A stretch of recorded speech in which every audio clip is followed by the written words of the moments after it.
Hey Waffle Gang, I do hope you're well. My name is Mark and today we're checking out some more Reddit stories, and if you do love a Reddit story, why not consider hitting that like, subscribe, maybe that notification bell too, and let's crack on with today's first story. Much love guys. Now today's first story is from the Entitled Parents subreddit and it's titled, "My father wants to reconnect with me after 20 years. My family gets mad at me when I refuse to talk to him." All the names I use are not real names of these people. The cast, me, male 25, my sister Maria, female 21, our mother Anna, female 44, and our father John. For background, my parents met in their late teens and soon had me. 3 years later, they had my sister Maria. When my sister was 1 year old and I was 3 years old, my parents got separated. They never got married because my father cheated on my mum with a woman who's over 20 years older than him, from what I've been told, and they're still together now. Growing up, mum never told me or my sister too much about John. I know that both his parents and his sister pretty much disowned him after he cheated on my mum, but they are irrelevant to this story. Anna never got full custody for us after that because she didn't know how. Back then, she didn't know what full custody meant, but John was still sending Anna €200 a month for each of us until we became 18. I soon moved after turning 18 to live with a friend, and in 2021 moved to another country where I currently live. After that, I only kept little contact with my mum and almost none with my sister. Fast forward to the 31st of August, so 3 days before this post was made, on my birthday, I get a call from an unknown number. I pick up and the following conversation followed. OP says, "Hello," and someone on the other end says, "OP?" OP says, "Yes, who is this?" And John says, "It's me, John. I'm sorry, but I don't think I know you. I'm your dad." "I'm sorry?" John says, "How are you?" OP says, "Why did you call me?" John says, "It's your birthday, right?" And OP replies, "Yes, it is." John says, "Happy birthday, OP." OP says, again, "Why did you decide to call me now? Don't you have a new family?" John says, "Yes, I'm married now, but I have no other kids other than you and Maria." At this point, I was in disbelief, so I ended the call. I couldn't understand why he decided to call me after 20 fucking years of no contact between us. He tried calling me again, but every time I ignored the call. The next day, my mum called me. OP answers the phone and mum says, "Why did you hang up on John?" OP says, "Mum, are you serious right now?" She says, "Yes, he's changed now. He wants to have a son and daughter again." OP says, "I guess it's just a bit too late, don't you think?" Mum says, "Stop being dumb and go and talk to your father," which OP says, "No, you go talk to him if you want to. I have nothing to talk about with that piece of shit." After I said that, I hung up on her also. Both my mum, her side of the family, and also my sister have been blowing up my phone daily. I already blocked some of them. He's hurt us badly and everyone decided to forgive him out of nowhere for no apparent reason. I am not forgiving him. I'm thinking about cutting contact with the rest of my family if they keep defending him. A good father doesn't leave his children for 20 and then out of nowhere decides that he's entitled to having a relationship with them. I'll keep you all updated on this, but for now, I'll be going no contact with them for a while. Imagine like calling one of your children after 20 years of like no contact with them. And you're just like, "Hey, it's me. It's John. Happy birthday. Let's get back in touch." It's like, come on now. And like, what is the mum thinking in this as well? 20 years of nothing and mum's just like, "Yeah, go and talk to him. Stop being silly. It's just a little thing." And it's just left me wondering what missing information is in this. What doesn't OP know? Because it feels like there is some other reason behind all this. The mum's blasé attitude towards it. Him just phoning up and said, "Hey, does he want something?" We've seen many stories about that. And I'm sure, I bet you some of the top comments will say, you know, he wants an organ or something. And the first comment says, "Maybe he needs a kidney donor." Ginger Welsh Cookie says, "I cheated and dipped out to live with a mistress. My new family experiment failed. Now I need my safety net or I'm screwed." OP's bio father. Plenty Metal says, "I don't get how everyone defending him expects you to forgive and forget. Just like that. When it seems no apology has been made in the, I assume, first contact he had with you in 20 years. If he deserves to have a second chance, it's up to you. As for why they're defending him, my guess is they've been in contact for a while now. Maybe they pushed him to get in contact with you. Who knows what they told him if my theory is true. Jip says, go ahead and call me paranoid or a conspiracy theorist, but I have a sneaking suspicion that either John or his much older wife is terminally ill. I bet that your family thinks that there's now an inheritance in the mix. It's really the only reason I can think of for people who were hurt by this awful man who would selfishly abandon his family to forgive him and pressure you to do so as well. Of course, it's entirely up to you whether you hear him out or not. Either way, I hope you have a wonderful future. Vegetable Cod says, OP, I'm sorry. I've been estranged from my father a time or two, and the outside pressure and judgment to cave is so annoying. Everyone seems to think it's okay to give their opinion on a relationship that's just between you and John. There's always someone saying be the bigger person, or what will it cost you to give in? Be strong and firm. My relationship with John is just between him and myself. I don't need or want opinions or criticism about it from third parties. Will only say that John whining to everyone else about what happened just strengthens my resolve to have no relationship with him and anyone pushing my boundaries. Science Girl replies saying it's so amazing that they think they can just drop into your life and expect to be treated like a returning hero and all should be forgiven because he's changed.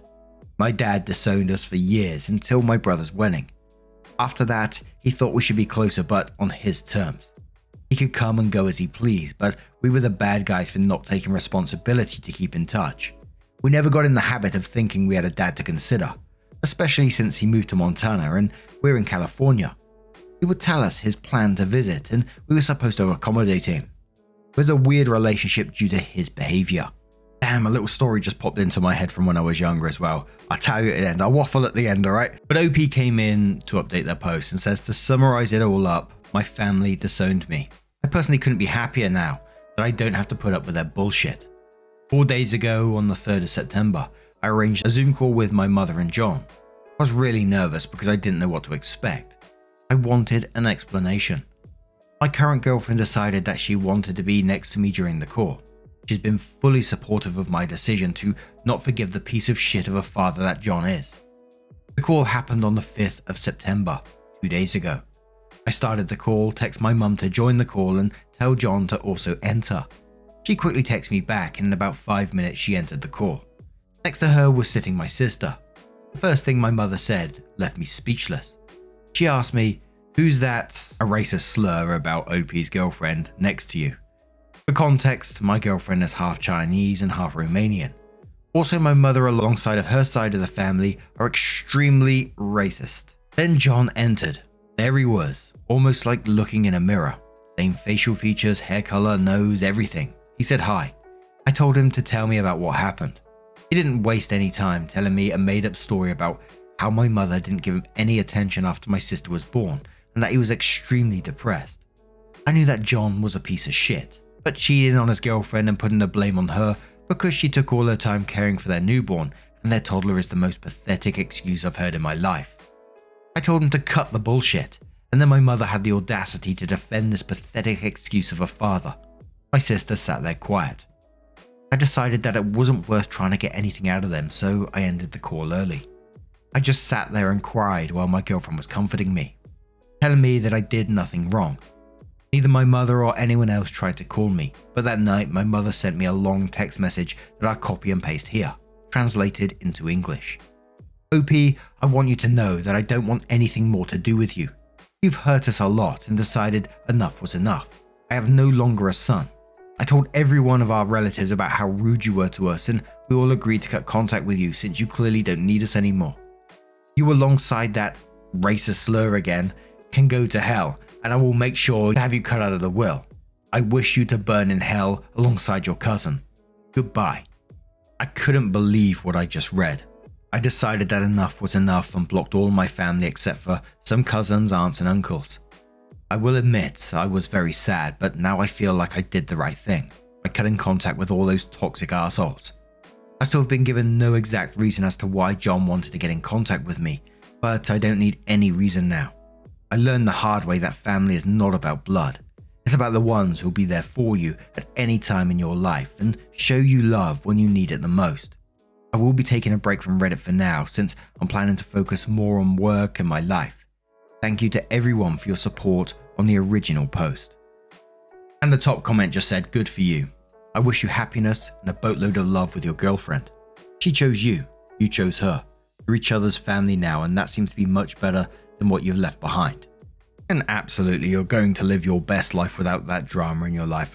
It still left me with a lot of questions, but now I'm going to turn this one to you guys. What do you guys make of this situation? Let me know your thoughts down in the comments below. And oh yeah, I got a little bit of waffle for you, haven't I? So let's get involved. But first, let me just say, I know some people don't enjoy the waffle side of things and me telling my little bits of stories or whatever. So timestamps are always down in the description. Feel free to skip it, etc, etc. Another little thing I always like to say first is, and I just generally say this for any story I say now, that there was mental health issues when I was younger. Wasn't discussed, mental health wasn't really discussed when I was younger, especially where we lived. But looking back now and, reading many of these stories and sort of them educating me about it, I know a lot more, and I can see there was a lot of mental health issues. So I'm never ever playing down anyone that side of things at all. I'm just telling things like it is, like it happened for me.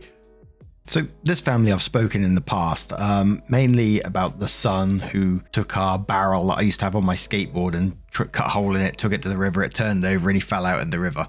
He was safe, by the way, but it's to do with that family. So in that family, there was 2 sons, 2 girls, with the older son as the one who took the barrel, and then the mum and father. And the mum and father, they've always had a bit of a rocky relationship, I would say. And one day when we're all roughly around, I think it was around 10 or 11, the father of this family, he says to his wife that, his mum's ill and she's in Blackpool, which is probably about 3.5 hours away from where we lived. So he's going to go and stay with her a bit rather than traveling back and forth to care for her. We wasn't aware of what this illness was at the time, but all of us just knew from talking to our friends who were part of that family that it was a pretty bad illness. So he'd go away to Blackpool, stay with his mum, come back every couple of weeks or so. And this went on for some time. This guy had a part-time job as a coach driver, so it didn't really affect anything like that. But this guy would go away, everything seemed absolutely fine. But about 3 months into this happening, he just never came back. He went to Blackpool one day, never came back, and went pretty much no contact with his family, didn't respond to them or anything like that. So, us as kids would ask our friend, where's your dad gone? We haven't seen him in a long time. And they just said, well, he's just disappeared. And obviously they're very worried because, your dad just disappearing. You think, well, what the bloody hell's happened to him? They obviously tried getting in contact with his mum at the time, but there was no response from her house. There was nothing. And it was assumed that because she was in sort of like a care home when he wasn't there, having her health cared for by professionals, that's why. And they wasn't sure what care place she was in or anything like that, so there was no contact information there. But about a week later, they was really concerned, so the wife got in contact with the police because she's like, well, he could be really hurt or something along those lines. No one contacted them about it, but eventually he was tracked down, and apparently his response was that, he just wants no contact, and that was it. So obviously this left the whole family really concerned, worried, just confused about what the hell is going on. And it turned out, his mum wasn't ill in the end. His mum didn't even live in Blackpool anymore, and she was apparently perfectly healthy, but he had found someone else which he met online in Blackpool and started settling down with them, cut out contact with his family. 4 or so years later, he turns up back around their area. I'm not sure why of all the areas you could have picked, he moved back to the place where people absolutely hated him. But he didn't move in with his wife or anything like that. He just moved into one of the flats that was on a different block. But obviously he didn't have too many friends around the area with the stories that was going around. As much as it was a crazy area sometimes and traumatic stuff going on, the majority of people were quite close-knit and protective of one another. Not everyone, of course, because as I said, there was a lot of crazy shit that went on. But I'm fairly confident, and it breaks my heart, it does. It really fucked up the family in general and the kids, especially their dad just disappearing like that. The older one was especially messed up. I'm pretty sure at that time when we was younger, he was already into sort of potential drugs and stuff. I obviously don't know, but it certainly felt like it. And even to this day, I'm pretty sure he is. But anyway, my little waffle is over. But now we're going to move to the next story, which comes from Disastrous Power 101. It's from the Am I the Arsehole subreddit. It doesn't have an update as yet, and it's titled Am I the Arsehole for trying to take back 80k of the 160,000 my spouse spent behind my back. My husband spent 160,000 investing in baseball cards without telling me. During the same time, he would get mad at me for spending money on meal plans or salon services. I would get yelled at for my disrespectful spending and my financial goals not aligning with his, so he'd say. He did most of this spending on his personal credit card that he paid off with our joint account. For a long time, I didn't have access to our online banking, so I didn't see the amounts he was paying in his credit card. Whenever I would question a $2 or $4,000 payment, he would have some excuse and usually would say it was on the family or grocery store. He would refuse to show me his statements. One day, driving to lunch, he mentioned how my friends owed him for the concert tickets I'd used his card to buy. I agreed to get the money from them. In mentioning the card though, I remember just seeing another $4,000 payment come from our joint. This was after 2 months ago when he promised he had a $2,000 balance and was going to pay it off and stop using it. So I asked. I thought it was going to be paid off a couple of months ago. That was all it took. He launched into me about how I ruin everything. We can't just enjoy the day. This is why my relationships never work. On, and dropped me off back to our house and left. It was this outburst that made me realize there was more going on. After lots of back and forth and digging, and finally getting him to give me access to his credit card statements, I added up $160,000 in 3 years that he spent. I already realized the financial abuse that has taken place on many levels, and there is so much I'm not including. During all of this, my husband met with a divorce lawyer, then begged me for another chance. That was about a year ago. We're still together, but as you can imagine, the financial issues are only one of many issues we have. At the time I realized what he had spent, I was so ill-prepared for a divorce. I started transferring money from our joint to my personal every month. My goal over time is to take my half back, 80k, and invest how I want to. He was of course mad, but I basically said, oh well. He should have considered me when he spent it, and I was only correcting a wrong. Recently, he made sure the money wasn't in the account when my transfer was scheduled. He did this 2 months in a row and said I could no longer do this. I waited for the money to be there and did the transfer anyway. He went nuts, telling me I'm a rat, he's selling the house, dissolving our business, etc, etc. He says that it's wrong for me to go tit for tat and that I should let it go. The money is just sitting in my account as I have not spent any of it. Am I the arsehole for trying to take my half back over time? So Horror Friendship asks the OP, they said, info, have you actually seen this baseball card collection? I mean, it sounds like he was spending it on other things. In addition, I would insist on the receipts, not just a credit card. I'd Google the business on the CC, as it sounds like he was spending it elsewhere. Aside from that, dump him, claw back your money in the divorce and live a better life. I all but guarantee that his divorce consultant told him that you wouldn't pay him alimony and that you had grounds for financial abuse and mental cruelty, not the arsehole. Opie says yes, the cards are everywhere, organized in sleeves and boxes. He has many of them, PSA graded. I checked all the companies on the statements I was unsure of. Most were grading companies or sellers. Now I wonder, and I'm not sure about the legality of all of this, but if you could just take half those cards as well, seeing it was invested with pretty much your money. Those cards are worth a ton. I was watching a stream probably about a week or so ago of this guy opening boxes of them like for his viewers. Like they would pay him and he would open the boxes and then they'd get like one of these rare ones. It was football ones like soccer. And like every other pack is going, wow, that's a £300 card. I was like, what the fuck? But in all, you need to get yourself out of that situation. Holy moly. This Garden Grow says he saw a divorce attorney and after that begged you to stay together. Sounds like the attorney told him that he'd be financially accountable if a divorce happened. So get your own appointment with a divorce lawyer. Tell them everything and bring evidence. I suspect you will get your money back during the divorce and probably alimony, which is the real reason your husband wants to stay together, to avoid being held accountable. Yeah, and that certainly did pop into my head as well as I was reading that. It's like he met with a divorce attorney, then suddenly wants to get back together. I mean, yeah, a bit sus, right? Non-binary says, why wait? Just divorce now. Hoopy says, I don't know. All the reason that everyone who is scared to leave says, kids, house, we share a business. I also know he will make it hell. And I know it's always easy for me to say because I'm not going through it. I'm not feeling what you're feeling right now, but I think you really just need to take a step back and read what you just said. Even that very last thing, that he will make it hell. That just says it all about this person to me. And I think you also need to think about your children at the same time. Do you really want this type of person around them? But what do you guys make of this situation? Let me know your thoughts down in the comments below. And just a huge thank you from the bottom of my heart for getting involved in today's stories. Your love, your support, your time always means the absolute world to me. So thank you so much. And hopefully I'll see you in the next one. Take care and much love.